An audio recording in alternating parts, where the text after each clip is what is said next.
হাতিয়া পৌরসভা বিএনপির পক্ষ থেকে টিন বিতরণ কর্মসূচি পালিত হয়েছে আজ। বিস্তারিত থাকছে ডেস্ক রিপোর্টে। দ্বীপের হৃদয় 24, দ্বীপের মানুষের হৃদয়ের কথা কয়।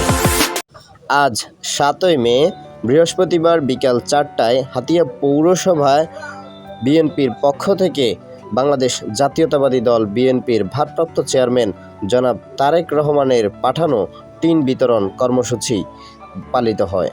মূল কথা হচ্ছে আমাদের দলের ভারপ্রাপ্ত চেয়ারম্যান জনাব তারেক রহমান হাতিয়া বিএনপিকে সুসংগঠিত করার জন্য, শৃঙ্খলা ফিরিয়ে আনার জন্য, হাতিয়া বিএনপিকে ঐক্যবদ্ধ করার জন্য, হাতিয়া বিএনপিকে আগামী ভবিষ্যতের নেতৃত্ব দেওয়ার জন্য চট্টগ্রাম বিভাগীয় বিএনপি সাংগঠনিক সম্পাদক জনাব মাহবুবুর রহমান শামীমকে হাতিয়াতে স্পেশালি বিশেষভাবে দায়িত্ব দিয়েছেন।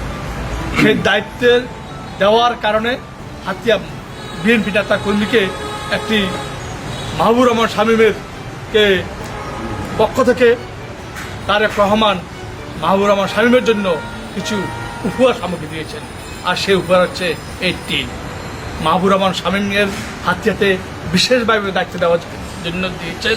সেই দায়িত্বকে আপনাদের জন্য একটা প্রীতি উপহার এই টিন। আমরা এই টিন জনাব মাহবুবুর রহমান শামীমের পক্ষ থেকে তারেক রহমানের উপহারটা আপনারা গ্রহণ করবেন।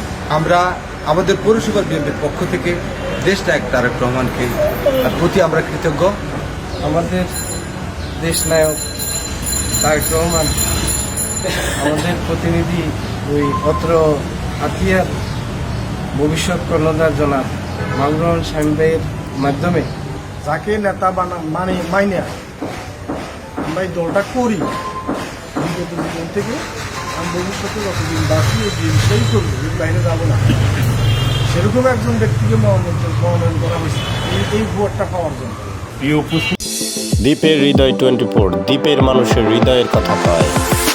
নমিনেশন নিয়ে এখানকার যিনি প্রার্থী হবেন আমাদের নেতা জনাব মাহবুবুর রহমান শামীম সাহেবের হাতকে শক্তিশালী করার লক্ষ্যে দীর্ঘ 17 বছর পরে আমরা দলের কাছ থেকে কিছু পেয়েছি। জনাব তারেক রহমানের আমাদেরকে দিয়েছে আমাদের প্রিয় নেতা হাতিয়ার কৃতি সন্তান চট্টগ্রাম বিভাগীয় সাংগঠনিক সম্পাদক জনাব মাহবুবুর রহমান শামীম ভাইয়ের কারণে আমাদের কাছে খুব একটা আনন্দিত মনে হয় যে আমরা দীর্ঘদিন যাবত যে আমাদের যে তারেক রহমান যে আমাদেরকে একটা উপহার যে আপনাদেরকে এইভাবে ডাকে। অভিভাবক জনাব তারেক রহমান আমাদের দুদিন আমাদেরকে ছেড়ে কথা বলা যাননি, সুদিনে আমাদেরকে উনি পাশে রেখেছেন।